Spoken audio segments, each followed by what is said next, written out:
வீடியோவில் என்ன நடக்குதுன்னு சொல்லிட்டு பார்க்கலாம். வீடியோக்குள்ளே போகிறதுக்கு முன்னாடி நம்ம சேனலை லைக் அண்ட் சப்ஸ்கிரைப் பண்ணி சப்போர்ட் பண்ணுங்கள். வீடியோ வந்துட்டு இப்போ தான் செம்ம இன்ட்ரெஸ்டிங்காக த்ரில்லிங்காக போய்கிட்டு இருக்கு. ஃபஸ்ட்டு சீனில் வந்துட்டு சிவனாண்டி கார்த்தியோட ஆஃபீஸை நான் பார்க்க முடியுமா அப்படின்னு சரின்னு சொல்லிட்டு அவங்க ஃப்ரெண்டு வந்துட்டு கூப்பிட்டு போகிறாங்க. அங்கே போய் கார்த்தியோட ஃபோட்டோலாம் இருக்கிறத பார்த்துட்டு ஷாக் ஆகிடுறா. ஓஹோ, அப்போ நீ இவ்வளோ பெரிய ஆளா? அப்போது இந்த சாமுண்டீஸ்வரி வீட்டில் டிரைவராக வேலைக்கு சேர்ந்தது 2 குடும்பத்தையும் ஒன்று சேர்க்கத்தானா? இப்போ என்ன பண்ணுறேன் பாருடா. அந்த சாமுண்டீஸ்வரியை ஏமாற்றி தான் நீ அவள் பொண்ணு கழுத்தில் தாலி கட்டியிருக்க. அது தெரியாமல் அந்த லூஸ் என்னன்னா பெரிய என்னமோ நான் சாதிச்சிட்ட மாதிரி ஊரில் சுற்றிக்கிட்டு தெரியுது. அதை எப்படி நான் வந்துட்டு குலைச்சி விட்றேன் பாரு. உங்கள் குடும்ப மானத்தை இப்போ நான் வாங்க போகிறேன் அப்படின்னு சொல்லிட்டு சிரிச்ச மாணிக்கே அந்த இடத்த விட்டு வெளியில் வராங்க. அடுத்த சீனில் சந்திராவை கூப்பிட்டு கார்த்தியை பற்றின எல்லா உண்மையும் சொல்கிறாங்க. என்னங்க நீங்கள் சொல்கிறதெல்லாம் உண்மை தானா அப்படின்னு கேட்க, ஆமாம் சந்திரா, இந்த விஷயத்தில் நான் போய் சொல்லுவேன்னா, என் ஃப்ரெண்டை பார்க்குறதுக்காக சென்னையில் ஒரு ஆஃபீஸ்க்கு போயிருந்தேன். அங்கே பார்த்தா ஒரு ஃபாரினர்ஸோட அவன் கை குலுக்கிட்டுனா, இது என்னடா சாமுண்டீஸ்வரி வீட்டு டிரைவர் மாதிரி இருக்கே அப்படின்னு சொல்லிட்டு என் ஃப்ரெண்டுக்கிட்ட விசாரித்தேன். அப்போ தான் அவன் சொன்னான், அவன் பிஸ்னஸில் பெரிய ஆள் அப்படின்னு. அவங்க வந்துட்டு சொந்தமாக கம்பெனி வச்சுருக்காங்க, ரொம்ப ரொம்ப பெரிய ஆளா. அதுவும் இல்லாமல் ராஜராஜனோட பேரனே அவன் தான். எப்படியெல்லாம் ஏமாற்றி அக்கா பொண்ணை கல்யாணம் பண்ணியிருக்கா பாரு அப்படின்னு ஏங்க இந்த ஒரு பாயிண்ட் போதுங்க அவனை வீட்டை விட்டு வெளியில் அடித்து துரத்த. என்னையா வீட்டை விட்டு அடித்து துரத்துவேன்னு சொன்னா அப்படின்னு சொல்லிட்டு விறுவிறுன்னு வந்துட்டு வீட்டுக்கு போகிறாங்க. அங்கே போய் பார்த்தா சாமுண்டீஸ்வரி ராஜா 2 பேருமே வந்துட்டு நின்றுட்டு இருக்காங்க. சாரி, நானும் ராஜாடே சொல்கிறேன், கார்த்தி வந்துட்டு நின்றுட்டு இருக்காங்க. அப்போ வந்துட்டு சந்திரா வந்துட்டு நக்கலாக கார்த்தியை பார்க்குறாங்க.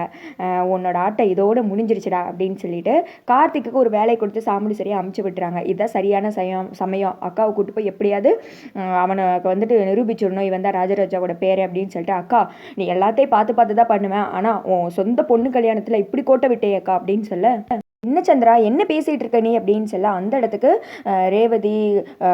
ரேவதியோட அப்பா மயிலுன்னு எல்லாருமே வந்துட்டு கூட்டம் கூடிடுறாங்க. கார்த்தி மட்டும் அந்த இடத்துல இல்லை. ஏன்னா சாமுண்டீஸ்வரி அவங்க வேலை கொடுத்து வெளியில் அமைச்சிட்டாங்கல்ல.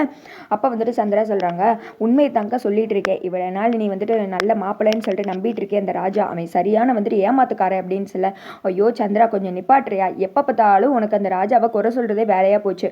அவர் பாட்டுக்கு அவர் உண்டு, ஒரு வேலை உண்டுன்னு இருக்காரு, ஏன் அவரே வந்துட்டு குறை சொல்லிக்கிட்டு இருக்க அப்படின்னு ஆமாக்கா, நான் உனக்கு நல்லது பண்ண நினைச்சேன்னா கடைசியில் என்னையே இப்படி சொல்லு. அவன் வந்துட்டு சரியான பொய் சொல்லிக்காரன். அவன் யார் தெரியுமா? உண்மையிலே அவன் வந்துட்டு டிரைவரும் கிடையாது, அவன் பேர் ராஜாவும் கிடையாது அப்படின்னு அதை கேட்டு எல்லாருமே ஷாக் ஆயிடுறாங்க. எங்கிட்ட வந்துட்டு கார்த்தியோட மாமாக்கும் மயிலுக்கும் என்ன பண்ணுறேனே தெரியல.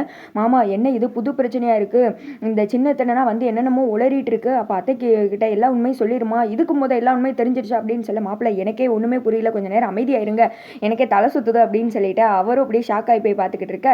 என்ன சந்திரா சொல்லிக்கிட்டு இருக்க, மாப்பிள்ளை பேரு ராஜா இல்லையா அப்படின்னு முதல்ல மாப்பிள்ளைன்னு சொல்றது வெடுக்கா, அவன் யார் தெரியுமா, அந்த ராஜராஜாவோட பேரை அப்படின்னு அப்படியே சாமுண்டீஸ்வரி அசையாம சிலையா நின்றுறாங்க. நீ சொல்றது உண்மைதானா அப்படின்னு கேட்க, ஆமாக்கா உண்மைதான், அவன் சும்மா நடிச்சு வந்து ஏமாத்திட்டு இருக்கா, 2 குடும்பத்தை ஒன்று சேர்க்கணும் அப்படின்றதுக்காண்டி தான் இந்த வீட்டில் வந்துட்டு டிரைவராக நடிச்சு உன் மனசுல வந்துட்டு நல்ல இடத்த பிடிச்சிட்டா. இப்போ பாத்தியா, உன்னை ஏமாத்தி உன் பொண்ணு கழுத்தையும் தாலி கட்டிட்டா அப்படின்னு இதுக்கு ஏதாவது ஆதாரம் இருக்கா? தேவையில்லாம மாப்பிள்ளை மேல பழி போடாது அப்படின்னு இப்பயே என் கூட கிளம்பி சென்னைக்கு வா, நான் வந்துட்டு உனக்கு நிரூபிக்கிறேன் அப்படின்னு சரி இப்பயே நான் கூட சென்னைக்கு வரேன், நிரூபிக்கலாட்டி என்ன பண்ணுவேன் அப்படின்னு கண்டிப்பா இவன் தான் வந்துட்டு ராஜராஜாவோட பேரை நிரூபிக்கிறேன் வாக்கா அப்படின்னு சொல்லிட்டு உடனே ஃப்ளைட் ஏறி சென்னைக்கு போயிடறாங்க. இங்கிட்ட மயிலுக்கு என்ன பண்ணுறேன்னு தெரியல. மாமா இதை உடனே வந்துட்டு கார்த்திகிட்ட சொல்லணும், இல்லைன்னா தேவையில்லாத பிரச்சனை வந்துடும். அத்தைக்கு மட்டும் கார்த்தி யாருன்ற உண்மை தெரிஞ்சிச்சுன்னா அவ்வளோதான், 2 குடும்பமும் ஒன்று செய்யணுன்ற ஆசை நிறைவேறாமலே போயிடும் அப்படின்னு ஆமா மாப்பிள்ள, இந்த சந்திரா இப்படி எல்லாத்தையும் கண்டுபிடிப்பான்னு நான் நினச்சி கூட பார்க்கவே இல்லை அப்படின்னு மாமா இருங்க மாமா அப்படின்னு சொல்லிட்டு கார்த்திக் கால் பண்ணி எல்லா உண்மையும் சொல்லிடுறாங்க. அங்கிட்ட வந்துட்டு சாமுண்டீஸ்வரி அவங்க கார்த்தியோட ஆஃபீஸ்க்குள்ளே நுழையிறாங்க. பாத்தியாக்கா இதான் அவனோட ஆஃபீஸ், எனக்கு தெரிஞ்சவங்க மூலயமா தான் இந்த விஷயத்தெல்லாம் நான் தெரிஞ்சுக்கிட்டேன் அப்படின்னு சரி வா உள்ளே போய் பார்க்கலாம் அப்படின்னு சொல்லிட்டு கார்த்தியோட கேபின் மாதிரி இருக்குல்ல அந்த இடத்துக்கு வந்துட்டு நுழையிறாங்க. இங்கிட்ட வந்துட்டு வீட்டில் எல்லாருக்குமே வந்துட்டு நிம்மதியாகவே இருக்க முடியல. ரேவதிக்குலாம் அதிர்ச்சி தாங்க முடியல.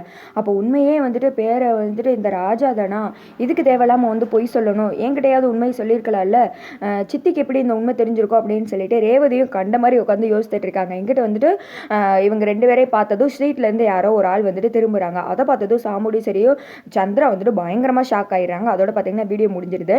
கண்டிப்பாக கார்த்தி வந்துட்டு இந்த இடத்துல சந்திராக்கு பயங்கரமான ஒரு பல்ப் கொடுத்துருப்பாங்க. அந்த இடத்துல வந்துட்டு ராஜாவே உட்கார வச்சு இவங்களுக்கு வந்துட்டு சீன் காமிச்சிருப்பாங்க. இந்த மாதிரி தான் சீன் போகும்னு நினைக்கிறேன். நீங்கள் என்ன நினைக்கிறீங்கன்னு கமெண்ட் பண்ணுங்கள்.